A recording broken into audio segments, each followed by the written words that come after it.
કેમ હસે છે? હવે તો તમને મારા હસવા ઉપર એ વાંધો છે? આ તારી સ્માઇલ છે ને મને કંઈક કહી રહી છે. સાચું બોલ, શું કામ હસે છે?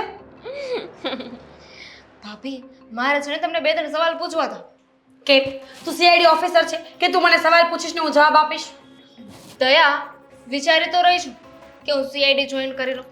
એમ પણ મારું દિમાગ બુલેટ ટ્રેન કરતાં પણ ફાસ્ટ ચાલી રહ્યું છે. પૂછ.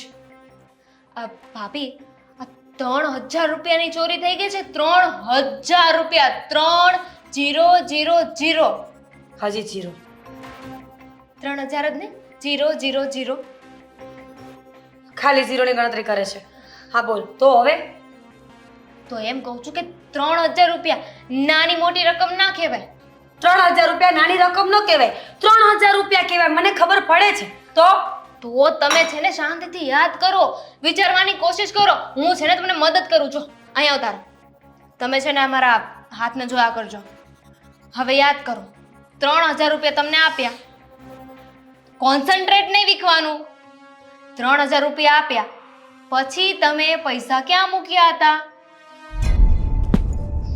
ખબર હોત તો ચોરીનો આરોપ શું કામ નાખત કોઈ ઉપર? એટલે તમને પૈસા નથી ખબર તમે ક્યાં મૂક્યા હતા? 3000 રૂપિયા તો ગમે ત્યાં મૂકી દેવાય. ચૂપ રહી ને. મને એમ લાગે છે કે આ કરવાવાળી તું જ છે.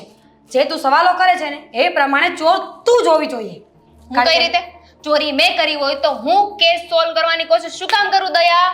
ભ્રમમાં રાખવા માટે, રસ્તો બદલાવવા માટે આ ઘણા લોકો આવું કરતા હોય છે કે પોતે ગુનો કરે ને પોતે જ પછી કેસ નોંધાવે, જેથી કરીને પોલીસવાળાને એના પર શોખ ન જાય અને બીજે ગોત્યા કરે. હવે સાંભળો મારી વાત. આ ફાલતુની વાતો બંધ કરો. જો એ તમે પૈસા એમ કહ્યું કે મેં કબાટમાં મૂક્યા હતા. દરવાજો એ ખુલ્લો હતો અને એમાં ચાવી એ લાગેલી હતી. બરાબર છે? તો વિચાર કરો, તમારા રૂમમાં જ્યારે પૈસા મૂક્યા ત્યારથી લઈને તે પૈસા ગાયબ થયા ત્યાં સુધીમાં કોણ આવ્યું તું? હું અને આદિત્ય. તારી ખબર નહીં તું પાછળથી આવી હોય તો. થઈ ગયું ને સાબિત. તમે ને આદિભાઈ બે ચોર છો. હા, એટલી નાની વાત આવા કેસ તો આરામથી સોલ્વ કરી દઉં. એક થપ્પડ મારીશ ને તો આપણા વકીલ પણ બધું બહાર આવી જશે. ખબર નથી પડતી કે અમારા પૈસા અમે શું કામ ચોરીએ? બની શકે નહીં કે તે ચોર્યા હોય, અમને ખબર ન હોય કે તું રૂમમાં આવી હતી એમ. મારે શું કામ ચોરવા જોઈએ? મારી પાસે પૈસા છે. મારી પાસે 3000 રૂપિયા નહીં 5000 રૂપિયા છે. 5000? ક્યાંથી આવ્યા? કેવી રીતે ભેગા કર્યા? મારી મરજી. હા, એક સાચી વાત બોલો તો આ તમને કટકી કરવાની ટેવ તો નથી ને? તને પૂછું છું, તને તો આવી ટેવ નથી ને? કટકી અને ચોરી કરીને કોને ખબર કે ભેગા કરતી હોય? ચોર નથી. મને ચોર નહીં કહેવાનું. હા તો હું ચોર છું? ક્યારે મને પૂછ્યા કરે છે તો તમારી મદદ કરવાની કોશિશ કરું છું ને.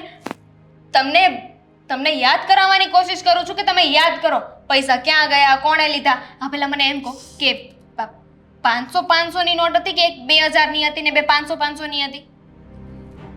ક્યાંક આડાવડા મુકાઈ ગયો હોય તો ખબર. 10 રૂપિયાની નોટ હતી. કેટલાની? 10 રૂપિયાની. અમુક 5 રૂપિયાની અને અમુક 2 રૂપિયાની. બોલો. ચોરી કરીને લાયા હતા, ભીખ માંગીને લાયા હતા? આ છે ને એટલે હું શું કહું છું સાંભળો મારી વાત. એટલે એ નોટમાં ગાંધીજી આગળ હતા કે આમ પાછળ હતા? ગાંધીજી પડોશીનો ઘરે ગયો હતા. કેવા સવાલો કરે છે કોણ જાણે. બુદ્ધિ વગરની છોકરી છે એક નંબરની. મારા જ પનારે પડી હતી. આજે એને પણ ચોરી કરી હશે ને એનું સાથે ભવમાં ક્યાંય સારું નહીં થાય. સાચી વાત છે, ક્યાંય સારું નહીં થાય. ભગવાન એનું કોઈ દિવસ કઈ ભલું નહીં કરે. મારા જેવી ગરીબડીના અમીરના પૈસા ચોર્યા છે ને ક્યાંય સારું નહીં થાય. એનું ભોગવશે. આ ખુદને બધું ના આપો. તને આપું છું, ખુદને ના આપો. મેં ચોરી નથી કરી, સમજી ગયા? કરી હશે ને તો ખબર પડશે. દાંત પીસવાનું બંધ કરો, પડી જશે. દાળ જ ખાવાનો વારો આવવાનો છે હવે. એમાંય તે 3000 રૂપિયા તો બૂચ મારી લીધા છે ને.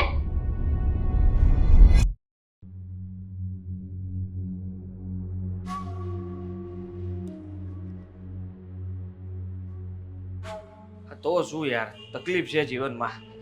હા ભગવાન, ખરેખર બાપ બહુ ઉકળાટ થઈ રહ્યો છે. આ ઉનાળાની ગરમી કેવરાવે છે હવે. તો શું તમારા જીવનમાં થઈ ગયો છે? કેમ? તબિયત બરાબર નથી? બધું બરાબર છે. હોસ્પિટલે જવું છે? બધું બરાબર છે એમ કીધું ને તને? તો શું થયું? શેની વાત કરો છો? આપણા ઘરમાં કેટલા જણ આપણે? 5. હમ 4 તમે ને 1 હું. હમ 5.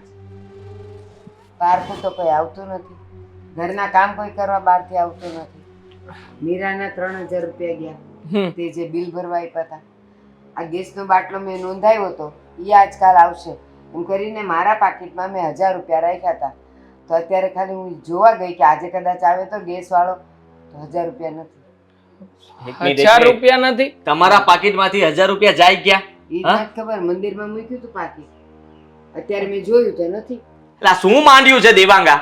હે પણ આ એમાં સવારથીનું માંડ્યું છે કે 3000 રૂપિયા મીરા કહે છે તિજોરીમાંથી કોઈ લઈ ગયું છે, બા કહે છે કે હવે 1000 રૂપિયા લઈ ગયું છે. આ ઘરમાંથી રૂપિયા જાય છે ક્યાં? જાય છે પણ લે છે કોણ? અને આમ પણ આ ઘરમાં તમે 3 લેડીઝો જ હતી અને મંદિરને અડવા માટે તમે 3 જ વ્યક્તિઓ છો જે મંદિરમાં પૂજા કરો છો. અને પાકીટ બા અમે બંને ભાઈઓ તો આખો દિવસ બહાર ગયા હતા, ઘરમાં તમે 3 જ હતા. તો નક્કી મોટા ભાઈ ચોર છે ને બા, ભાભી અને દામિની, આ 3 માંથી જ કોઈ એક છે. બસ બસ. મંદિરને તાળા નહોતા માર્યા. મંદિરમાં મેં પાકીટ મૂક્યું હતું અને ભલે અમે 3 લેડીઝ ત્યાં પાઠ પૂજા ને આ તે કરતા હોય પણ આટા તો તમે મારતા હો ને, તો પાકીટ લેવા માટે કઈ મંદિરમાં અમારા સિવાય તમારે જવું એવું કઈ જરૂરી નથી. તમે પાકીટ લેવા તો જઈ જ શકો. પણ આ માંડ્યું છે શું ઘરમાં? મને તો એ થાય છે કે ઘરમાં કોઈ પણને રૂપિયાની જરૂર હોય તો કહી શકે છે બિંદાસ કે ભાઈ મારે આ જગ્યાએ પૈસા ભરવાના છે કે મારાથી ભૂલમાં પૈસા અહીંયાથી લેવાઈ ગયા છે, ઉછીના પાછીના જે કંઈ પણ થયું હોય તે. કોણ છે? જાને જો ને. અને નવાઈની વાત ક્યારના દરવાજો શું ખકડાવો છો ભાઈ? કોણ? હા શું ચિઠ્ઠી? અરે ચિઠ્ઠી, અરે ઊભો તો રે. અરે મોટા ભાઈ કોઈ છોકરો આવ્યો હતો અને ચિઠ્ઠી આપીને ગયો છે.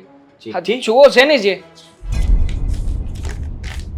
આપીને દોડવા જ લાગ્યો.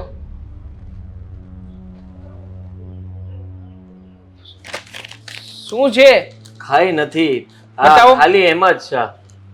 બતાવો તો ખરા. એમ જ શું? રહેવા દે ને, એમાં કઈ નથી, ખાલી નામ લખ્યું છે તારા ભાભીનું. હા શું ખાલી નામ નથી લખ્યું? આખી પહોંચ છે. કઈ? અરે અનાથ આશ્રમમાં 2000 રૂપિયાનું દાન અને મીરા ભાભીના નામે. મતલબ મીરા ભાભી અનાથ આશ્રમમાં દાન કર્યું 2000 રૂપિયાનું. એની પાસે આવ્યા ક્યાંથી એટલા રૂપિયા? ઘરે હશે, એની પાસે હશે. તો હવે મને થોડી ખબર છે? તું મને શેના સવાલ કરી શકે? ને આ મતલબમાં કોણ દઈ ગયું એને પૂછાય ને, ક્યારે દાન કર્યું, કઈ તારીખ છે, શું છે શું નહીં. પણ આપીને દોડવા જ લાગ્યો. હા નક્કી આ મીરા ભાભી અનાથ આશ્રમમાં ગયા હશે, અનાથ આશ્રમમાં જઈને દાન કર્યું હશે ને પહોંચ લેતા ભૂલી ગયા હશે એટલે પહોંચ આપવા જ આવ્યો હતો કોઈ. પાકું પાકું થઈ ગયું કે મીરા ભાભીએ જ ઘરમાં ચોરી કરી છે. એવું ના કહી શકાય. સાંભળી લે મારી વાત. હા, કોઈના ઉપર એવી રીતે આરોપ ના નાખી શકાય. તો પછી મીરા ભાભી પાસેથી આટલા બધા રૂપિયા આવ્યા કેવી રીતે? અને મીરા ભાભી શું કામ ને કોઈ જગ્યાએ દાન કરે? ક્યારે કર્યું છે દાન આપેલા? હા, નથી કર્યું પણ હું પૂછીશ ને એને. અને જો એને પણ નહીં ખબર હોય તો આ વાતની. 1 મિનિટ, એમાં તારીખ જોતો. એને દાન ક્યારે કર્યું? કઈ તારીખ? તારીખ તો આજની જ છે બા. એ પોચની તારીખ છે.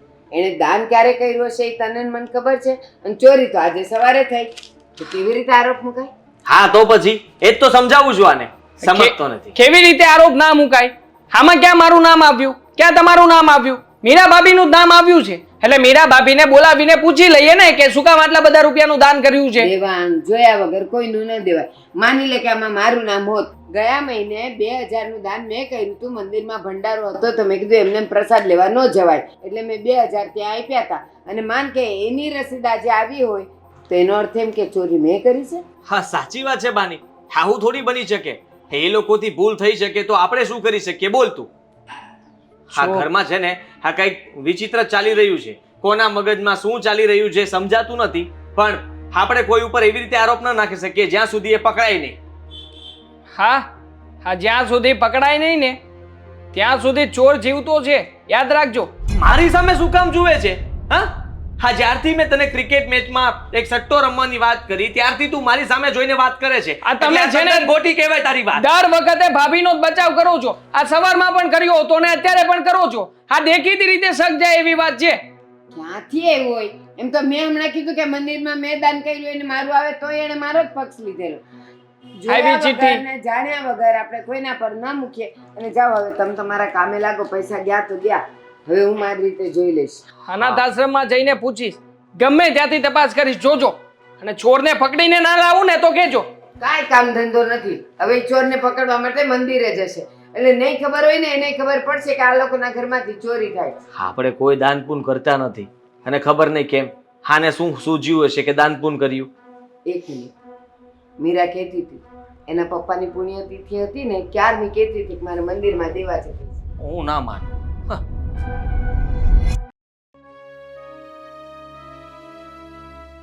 હે ભગવાન, શું થશે હવે તો? શું થયું? હા, લાવ મળી ગઈ વીટી. શું લાવ? આ આટલો મોટો બેડ મારા બાપ જેવડો, આને હટાવીને પાછળ જોયું કંઈ નથી. અરે જો સાંભળ, હા દેવાંગ કહેતો હતો કે એને કોઈ પ્રસંગમાં જવાનું છે અને એ મારી વીટી માંગતો હતો. હવે વિચાર કર કે જો હું એ વીટી એને નહીં આપું તો એને એમ થશે કે વીટી ક્યાં ગઈ, મેં કઈ ગીરવે મૂકી દીધી હશે. હા 2 દિવસથી આપણે વીટી ગોતીએ છીએ. આખું ઘર ફેંદી નાખ્યું છે મેં, ઘરમાં એક એક ખૂણે ગોત્યું છે. અરે મને સમજાતું નથી કે આપણા ઘરમાંથી વસ્તુઓ જાય છે ક્યાં. મને શું ખબર, ઘરને છોડો, હું તો પડોશીના ઘરે પણ જઈ આવી કે કોઈએ લીધી હોય તો આપી દે. હા, પાડોશી ક્યાંથી આપણા ઘરમાં આવવાના હે? અને તને ખબર છે ને, વીટી તો આપણા આ અંદરના ડ્રોવરમાં લોકરમાં હતી, તો ત્યાંથી કોણ વસ્તુ લઈ જાય? હું શું કહું છું, આ દેવાંગભાઈ તમારી પાસે વીટી માંગી હતી ને, કદાચ એમને એમ હશે કે તમે નહીં આપો, એન્ડ સમયે ના પાડશો, એટલે એમણે પહેલા જ લઈ લીધી હોય તો? દેવાંગ પર તો મને થોડી ઘણી શંકા જાય છે. થોડી ઘણી? મને તો પૂરેપૂરી શંકા એ બે માણસ ઉપર જ જાય છે. બે હાથના મેલા છે, હાથના મેલા ને મનનાય મેલા. હા, બની શકે કે બંને માણસ ચોરી કરતા હશે, પણ સાબિત કેવી રીતે કરવું કે એ લોકોએ ચોરી કરી છે? એમ તો તે પણ ચોરી. શું? 3000 રૂપિયા ઘરમાંથી ગયા અને બાના 1000 રૂપિયા. હા, તમે ત્યારે ઘરે જ હતા ને બધા, તો તમે લોકો 4000 નો હિસાબ નથી આપી શક્યા કે ઘરમાંથી 4000 રૂપિયા ગયા ક્યાં. તારા નામની પહોંચ આવી તો તે દાન પૂન કર્યું તું, એ પણ 2000 રૂપિયાનું. અરે મને શું ખબર, હું શું કામ દાન પુન કરું? એના કરતા મારા માટે સાડી ન લઈ આવું? 17 વાર મેં તને આ સવાલ પૂછ્યો હશે અને તે આ જ જવાબ આપ્યો છે કે સાડી ન લઈ આવું. તમે તમારું કરો ને. આ વીટી ખોવાઈ ગઈ છે એનો અર્થ એવો તો નથી ને કે સટ્ટામાં હારી ગયા હોય. ઓ પ્લીઝ, મેં કોઈ સટ્ટામાં છે ને રૂપિયા નથી લગાડ્યા અને હારી નથી ગયો. હું જીત્યા છો? જીત્યો પણ નથી, લગાવ્યા જ નથી તો ક્યાંથી જીતવાનો હારવાનો? ખબર છે મને. સમજવાની કોશિશ કર મીરા. જો સાચું કહી દે કે તું આમાં સામેલ નથી ને કઈ. આદિ હું તને ચોર નથી કહેતો, પણ ખાલી કહું છું, પૂછું છું કે તું આમાં કઈ મતલબ આમ તેમ તે કર્યું નથી ને કઈ? ના પાડીને મેં. હવે પૂછું ને તો દાન કઈ રીતના તારા નામનું? અરે મને શું ખબર કે શું કામ કોઈએ મારા નામે દાન કર્યું હશે ને કોઈએ મારું નામ શું કામ ત્યાં લખાવ્યું હોય. જોવો, હું સ્માર્ટ વર્ક કરું છું, હું દાન પુણ્ય કરું, ભગવાનને રાજી કરું, એના કરતાં પોતાની જાતને રાજી ન કરું. અને આમ પણ લખ્યું જ છે ને આ જૂના પુરાણોમાં કે પોતાની જાતને ખુશ રાખવી એનો મતલબ કે તમારા ઈશ્વરને ખુશ રાખો. તું સાચી છે, ચાલ માની લઉં, પણ મેં પણ કઈ નથી કર્યું. મેં સોનાની વીંટીને હાથ પણ નથી લગાવ્યો. Square on me. હા, તું કે ના સમ. સાચું કહું છું, મેં કોઈ રૂપિયાને હાથ નથી લગાડ્યા. તો દેવાંગભાઈને દામિની જ હોય ને? બની શકે, બની શકે નહીં, બને જ છે જ. એકવાર મળીને વાત કરી લઈએ આપણે, અને જો એ લોકો લેતા હોય ને તો કહી દઈએ કે એક વખત જતા કરીએ છીએ, જો ક્યારે ભૂલે જો કે પકડાઈ ગયા ને તો ટાઢિયા ભાંગી નાખીશું. ઠીક છે, હવે કહેવું તો આમ પણ પડશે, કારણ કે વીટી માગશે તો મારી પાસે છે નહીં, તો આપીશ શું? આદિ, આ વીટી કાઢીને મૂકી દો, આપી દો મને, નહીં તો આ ખોવાઈ જશે. બિલકુલ નહીં, આ તો મારા હાથમાં જ રાખીશ. હા, જો હું કોઈને આપવા જઈશ ને તો આ ઘરમાં રાખીશ તો ફરી પાછી આ બીજી વીટી પણ ચોરાઈ જશે ને હું ચોરાવા નહીં દઉં હવે કોઈ પણ વસ્તુ. પણ કોઈ આંગળી કાપી નાખી તો? હા, તંબુરો આંગળી કાપતો? હા, ચોર પકડાય તો જશે ને, જાશે તો જાશે, આંગળી જશે, પણ સામો ચોર તો મળશે. હાય હાય, આંગળી વગરના કેવા લાગશો. છી, મને તો એ નથી સમજાતું કે આપણા ઘર ઉપર આદિ કોઈએ કાળું જાદુ નહીં કર્યું હોય ને, બ્લેક મેજિક.